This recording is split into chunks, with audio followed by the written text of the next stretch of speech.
No a to mě přivádí k myšlence, a i proč jsem ti včera volal, a i kvůli tomu, že mi volal ten z těch baraků, víš? Já jsem ti chtěl říct, že to budu naceňovat na to, tak je možné, že v to září už.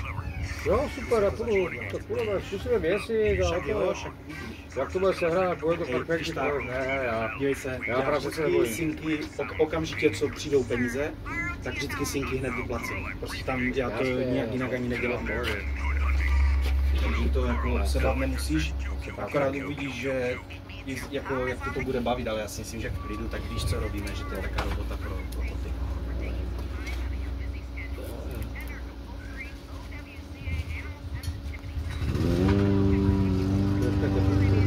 Je fajně.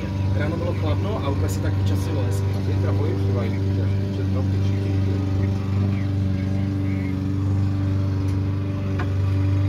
No včera se tady vypil asi 5 dní a když se na tom být, tak jsem